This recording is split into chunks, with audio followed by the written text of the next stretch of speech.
Guys हम पहुंच चुके हैं सेम विलेज, और सेम विलेज में यहाँ पे इतने रात हो गई थी हमें पहुंचते पहुंचते, मतलब 6:30 हो गए हैं। और पीछे देखो आप, पूरा अंधेरा हो चुका है।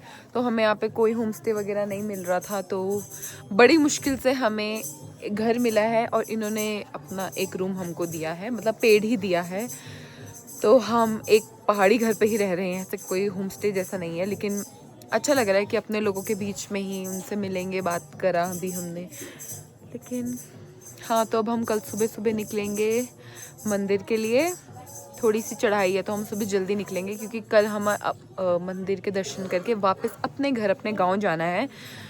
तो हाँ, अभी हम बस थोड़ा फ्रेश होते हैं, कपड़े चेंज करते हैं और रेस्ट करते हैं। और मैं आपको कल सुबह दिखाऊंगी आपको व्यू मुखिमगांव। लगता है ना, कितने साल लगता है? लगता है ना। अब 27 बहन भी रहती उसकी। 27 के नवंबर में होगा ना। तब आना। जी जी जी। अब मेले में आएंगे हम। ये तो बंदे बड़े पुराना प्लान होना का पता नहीं करना। ये नागवा जी बड़ी कृपा हुई कि आप देखो भगवान फ्री हो गया। बहुत देवी देवता आ रखे थे देवता के पास, और अब जो है ये बढ़िया, आप बहुत अच्छा समय पर आए नागराजा का यहाँ। तो बढ़िया, आप आराम से भूल जाओ। 1.5 किलोमीटर पैदल है भेजी वहाँ। एक तो हम अपने घर से 60-70 किलोमीटर दूर आए हैं, फिर भी रिश्तेदारी निकाल दी। अच्छा, आप नोट डाल भेजी दीदी। जैकेट पहनो मुझे तब तो। गाइस, एक तो पहाड़ी लोग कहीं भी जाए रिश्तेदारी निकल जाती है। अच्छा लग रहा है हेलो। गढ़वाल। हाँ हाँ, है ना, व्लॉग बनाती हूँ फिर मैं। ब्लॉग बनाते बहुत अच्छा करते हैं आप। क्या है हेलो आपके चैनल बोलो। का नाम?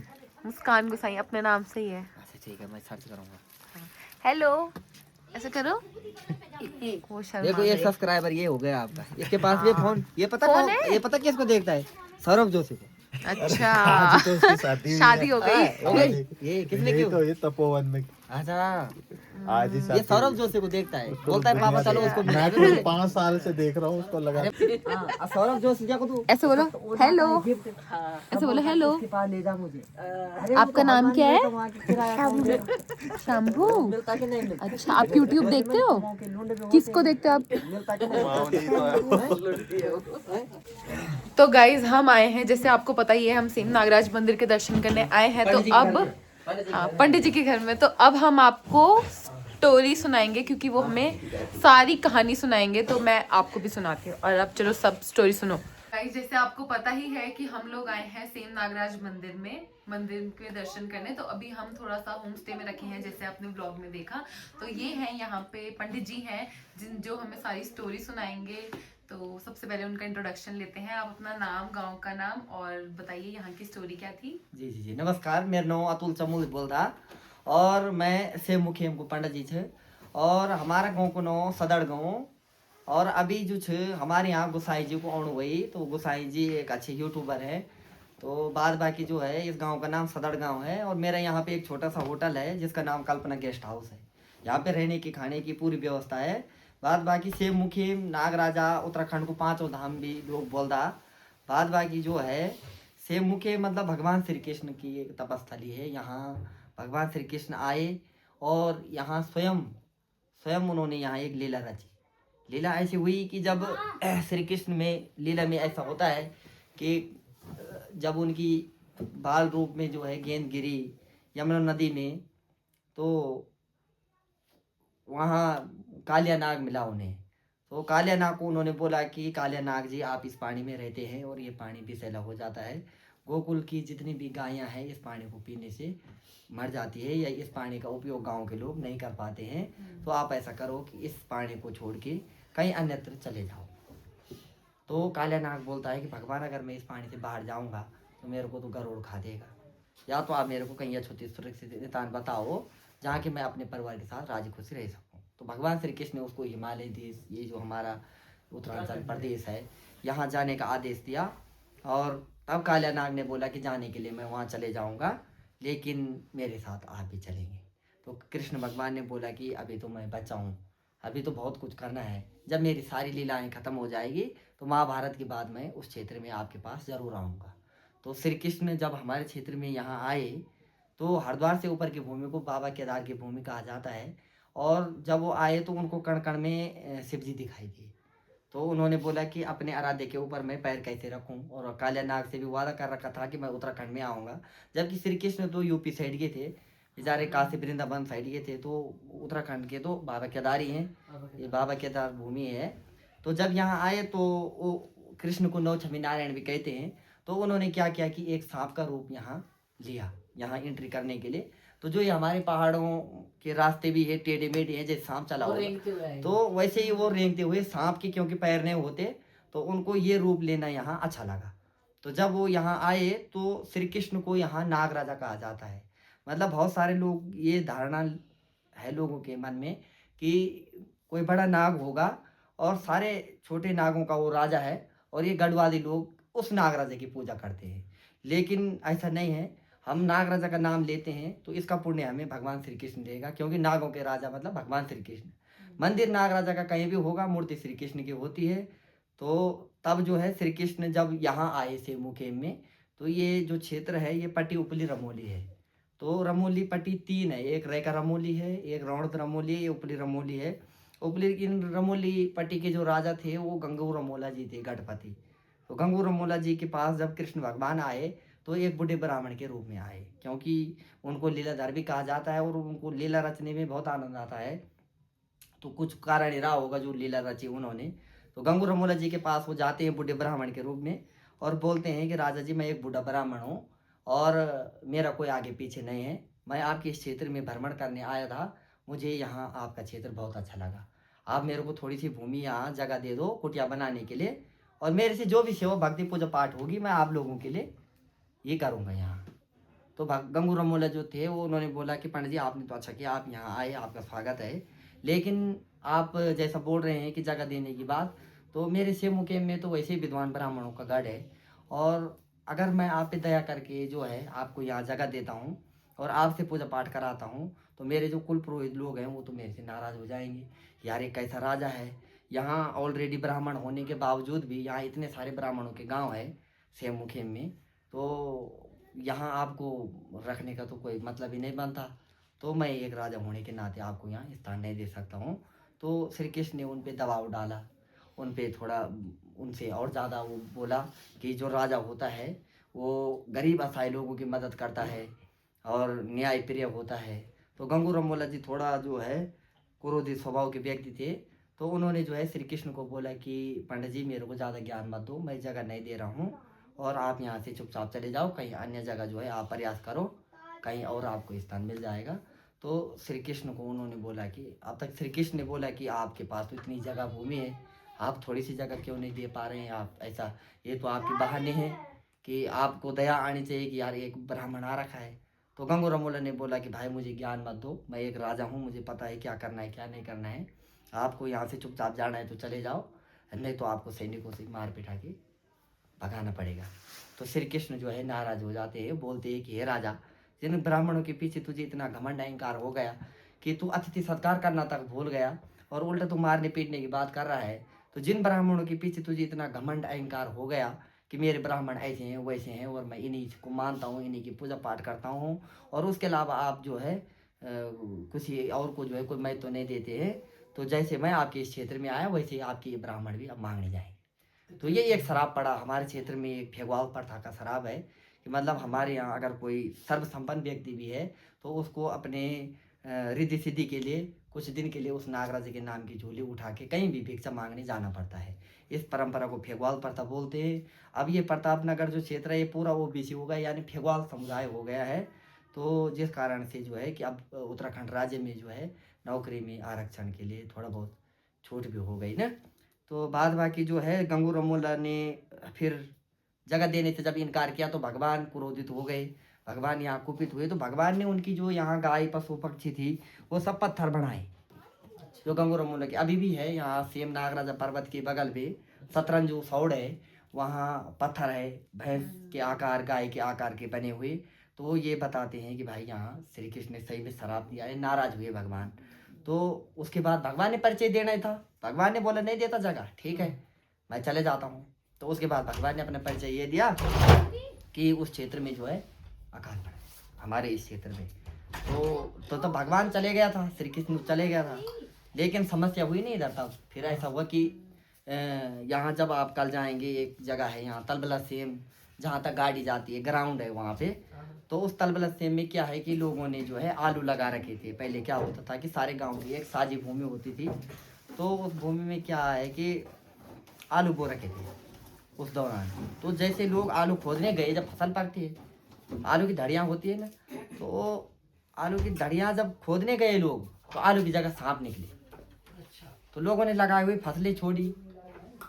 इस वजह से जो है यहाँ जैसे लोगों की गायें थी, मतलब ग्रामीण लोगों की, उन गायों के थन से जो है दूध की जगह खून निकलने लग गया, मतलब उल्टा होने लग गया, जैसे अनाज में कीड़े पड़ गए, ऐसे हो गया।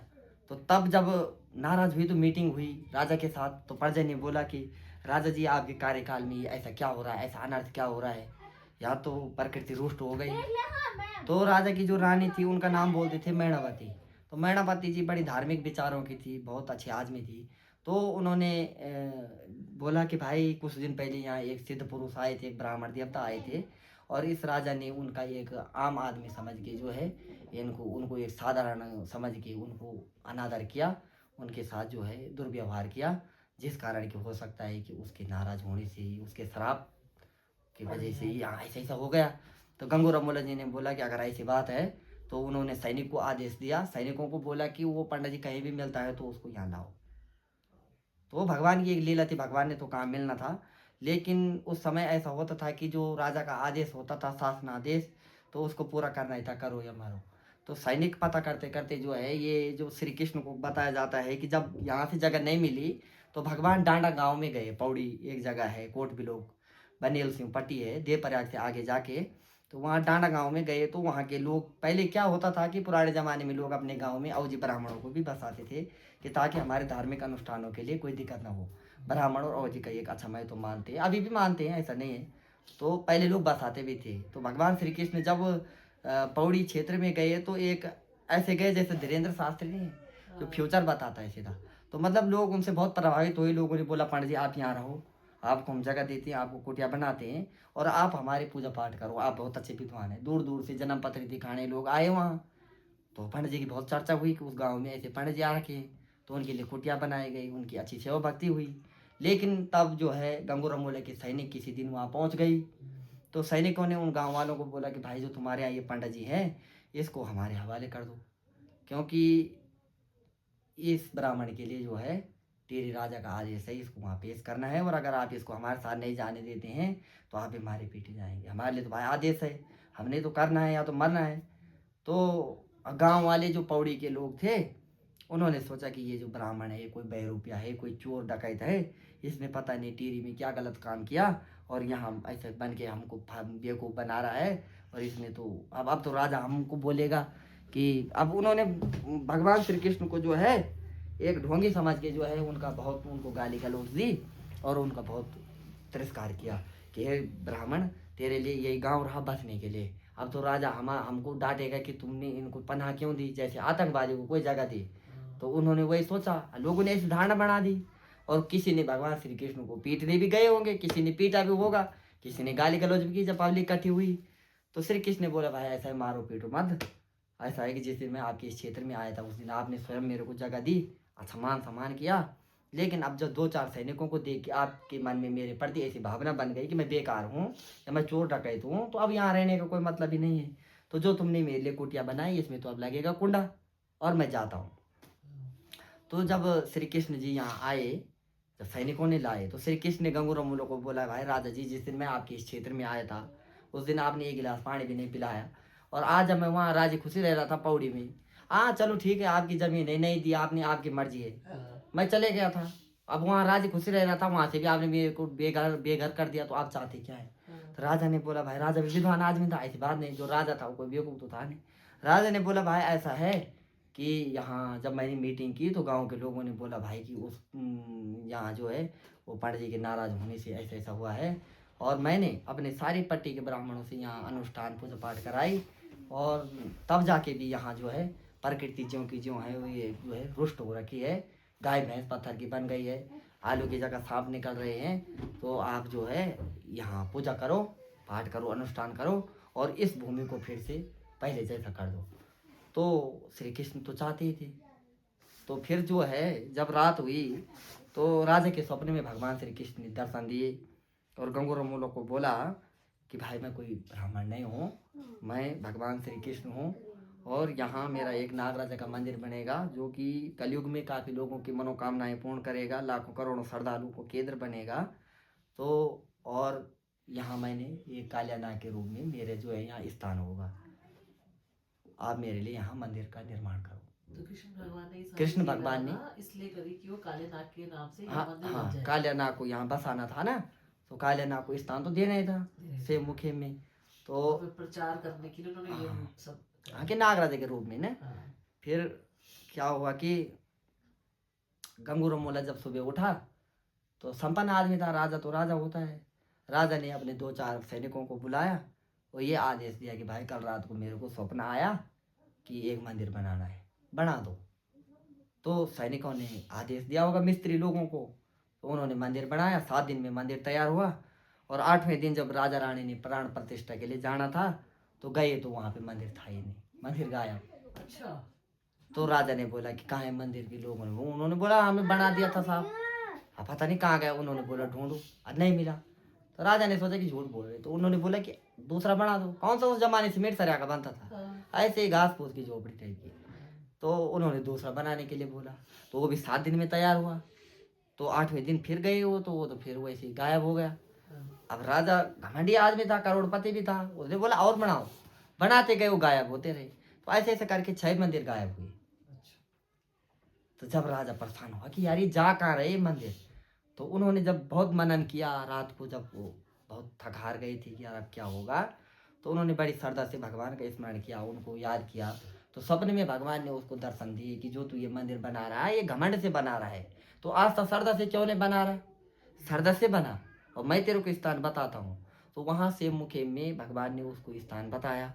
तब राजा ने बड़ी श्रद्धा से मंदिर बनवाया और वो मंदिर परगटा सेन के नाम से जाना जाता है, जो आज मुख्य मंदिर है सेम नागराजा का। वहाँ एक शिला के रूप में भगवान श्री कृष्ण की पूजा होती है। गर्भगृह जो है एक शिला है, वहाँ उस शिला में ही दूध, मक्खन, घी, आटे का हलवा ऐसी चीज़ें चढ़ाई जाती है, पीला कपड़ा, पीली पिठाई ने। तो तब वो परगटा सेन के नाम से तब भगवान श्री कृष्ण ने गंगूरमोला को साक्षात दर्शन भी दिए कि राजा अब तेरा घमंड टूट गया और तूने मेरे लिए मंदिर भी बना दिया, मैं तेरे से प्रसन्न हो गया। और मैं ये चाहता भी था क्योंकि कालिया नाग ने मेरे से वादा कर रखा था कि भाई आपने भी मेरे साथ वहाँ आना है और मैं वहाँ आपका दास बन के रहना चाहता हूँ। तो स्थान तो पहले राजा से बहुत ज़रूरी अनुमति थी, तो इसीलिए वैसे तो मैं पूरी भूमि का मालिक हूँ, लेकिन एक लीला थी, आपका घमंड तोड़ना भी जरूरी था। तभी तो एक इतिहास बनता है ना, हर चीज़ का एक इतिहास तभी बनता है जब कुछ बात होती है। तो श्री कृष्ण ने उनको बोला कि भाई ऐसा है राजा जी, अब मैं आपसे प्रसन्न हो गया हूँ और आप कुछ वरदान मांगो। तो राजा ने बोला कि भाई वैसे तो मैं राजा हूँ, मेरे पास तो किसी चीज़ की कमी नहीं है, लेकिन मैं 80 साल का बूढ़ा हो गया हूँ और मेरी औलाद नहीं, मेरा वंश खत्म हो गया। अगर मेरी औलाद हो जाती तो मैं धन्य हो जाता, लेकिन इस उम्र में अगर मैं ये कामना करता हूँ और इस उम्र में अगर मेरे बच्चे होते हैं तो लोग तो मेरा मजाक उड़ाएंगे कि 80 साल के राजा के बूढ़े के बच्चे हो रहे हैं, तो अब क्या होगा। तो भगवान श्री कृष्ण ने उसको अपनी दैवीय शक्ति से नव यौवन कायाकल्प विधि द्वारा उसको और उसकी बीवी को जवान किया। तब जाके उनको 2 वरदानी पुत्र हुए, सिद्धवा और विधवा रमोला। तो जब वरदानी पुत्र हुए तो मतलब दूसरा वरदान मांगने को बोला, तो गंगूरमोला ने बोला भाई कि जो आपने मेरे से मुखेम के ब्राह्मणों को ये मांगने का श्राप दिया, ये आप वापस लो, क्योंकि मांगनी अच्छी बात नहीं होती। ये अच्छे लोग हैं, यहाँ खूब खेती बाड़ी है, सब कुछ है, तो ये लोग क्यों जाएंगे मांगने। अगर ये मांगने जाएंगे तो क्षेत्र में कई लोग इनको ऐसे भी मिलेंगे कि इनको परेशानी भी होगी, रहने खाने की होगी, कहाँ कहाँ भटकेंगे बेचारे। तो श्री कृष्ण ने बोला कि नहीं भाई, ये राजा ये जो है एक परंपरा बननी थी, मेरे जो वचन छूट गए उस आवेश में जो मेरे वचन छूट गए जो है एक परंपरा बन गई है, इसको अब यहाँ के लोग जो है निभाएंगे। और जब ये इस परंपरा को निभाएंगे तो तभी इनके घर में रिद्धि सिद्धि होगी और मेरा भी प्रचार होगा, तो इनको भी पुण्य लगेगा। बात बाकी जो है गंगूरमोला जी जो हैं तब जो है यहाँ भगवान श्री कृष्ण की पूजा हो। तो गंगूरमोला ने बोला कि जो मैंने 6 मंदिर बनाए ये कहाँ गायब हुए, इसका जवाब भी दो। तो श्री कृष्ण ने बोला कि भाई ये जो 6 मंदिर हुई गायब, ये एक तो पत्थर है हमारे यहाँ, उसको बोलते हैं डुगडुगी सेम। उसकी विशेषता ये है कि उसको आप जैसे पूरी ताकत लगाते हो तो नहीं हिलता है, एक उंगली लगानी है तो फिर डगमगाता है, तो डुगडुगी मतलब डगमगाता है, तो डुगडुगी सेम है वो मंदिर की, वो जो है बाईं तरफ है वो। उसके बाद दाहिनी तरफ ऊपर साइड जो है एक शतरंज सेम है, वहाँ भगवान श्री कृष्ण के पैरों के निशान है। वहाँ पे आश्री माश्री की पूजा होती है, मतलब जैसे परियां बोलते हैं जिनको, कि जहाँ श्री कृष्ण है वहाँ गोपियाँ भी है, तो कोई गोपियाँ बोलता, कोई परियां बोलता है, तो कोई हमारे यहाँ आश्री माश्री बोलता, जिन्होंने जीतू बगवाल का भी इतिहास देखा होगा आपने ना, तो वहाँ पे उनकी पूजा होती है, दिशा दिहाड़ी जैसे ना उनकी पूजा होती है। वो एक ये है जो ये तलबला सेम है, जहाँ तक आपकी कल गाड़ी जाएगी, इसको प्रथम सेम भी कहा जाता है। ये मोटर मार्ग का अंतिम पड़ाव भी है। यहाँ पे क्या होता है कि जैसे किसी के कुंडली में काल सर्प दोष होता है, तो उसके लिए चांदी के नाग नागिन जो होते हैं, चांदी के नाग नागिन, तो उनको वहाँ चढ़ाया जाता है, जलार्पण किया जाता है, तो उससे ठीक हो जाता है। तो इस ये विशेषता है उस तलबला सेम की। तो एक सेम हुआ और 2 सेम विलुप्त है, जो अभी कलयुग में कभी दर्शन देंगे, उसकी विषय में अभी कोई कल्पना नहीं है। और एक गुप्त सेम है, वो 5 किलोमीटर दूर है मंदिर से, 5 किलोमीटर दूर है, और वहाँ कोई एक आध बिरला ही जाता है, कोई जिसकी अच्छी श्रद्धा है, जो कोई प्रिपलान से आ रखा है। वहाँ ये है कि उल्टी सुल्टी वो है, ओखली जो उखलियारी होती है वो है रास्ता। मतलब उसकी विशेषता ये है कि जैसे आप उस मंदिर में जाएंगे दर्शन करने, तो कितना भी विद्वान आदमी जाएगा, कितना भी, तो आएगा दूसरे रास्ते, वो वापस उसकी दूसरे रास्ते से होगी, उसी रास्ते से नहीं आ सकता, भूल भुलैया टाइप का है ना। तो ऐसा ऐसा है। तो वहाँ से क्या हुआ कि भाई वो भगवान जो है गुप्त हुए, तो इसीलिए उसके बाद अब किसी को नहीं दिखे ना। हाँ, तब गुप्त हुए वहाँ से जो है भगवान, तब उसके बाद अपने परम धाम चले गए। तो ये है, इसीलिए सेम नागराजा जो है बहुत प्रसिद्ध है, उत्तराखंड का 5वां धाम है। नागराजा नरसिंह सभी का देवता होता है। नागराजा ऐसा है कि जब कोई मकान भी बनाता है, वास्तु पूजन में नाग नागिन का जोड़ा रखता है। नाग पंचमी नई पादी गढ़वाली सभी मनाते हैं, इसीलिए जो है नागराजा के दर्शन करने सब लोगों को आना चाहिए। भाग भागी, मेरा नाम अतुल चमोली, बहुत बहुत धन्यवाद, आपका स्वागत है। क्वेश्चंस पूछेंगे ना। कैसा लगा आपको सारी स्टोरी सुन के? बहुत अच्छा लगा, मतलब कुछ तो पहले से पता था, बट इतनी क्लैरिटी नहीं थी जितनी अभी हुई है। क्या आपको कोई क्वेश्चन है? नहीं, मुझे तो नहीं सब है। समझ आ गया? हाँ, मैक्सिमम। क्या आपको समझ आ गया? पूरा विस्तार से बताया इन्होंने। नहीं, अब आपके काल सर्प योग का क्या करना है? वहीं पे पूजा करते हैं कल। जो इतने टाइम से हम करा रहे हैं, आज खत्म हो जाएगा। आज करते हैं खत्म वहीं पे। और वो एक सो गया, उसको कुछ लेना देना ही नहीं है। इसको इतना आनंद आया कि निद्रा मग्न हो गया। निद्रा मग्न हो गया। बहुत डिटेल में कोई नहीं बताता है, but जब इतने ज्ञान- मुझे लग रहा था कि मैं शिव जी के पास आ रही हूँ, तभी मुझे गाय दिख रही थी। आपको पता है?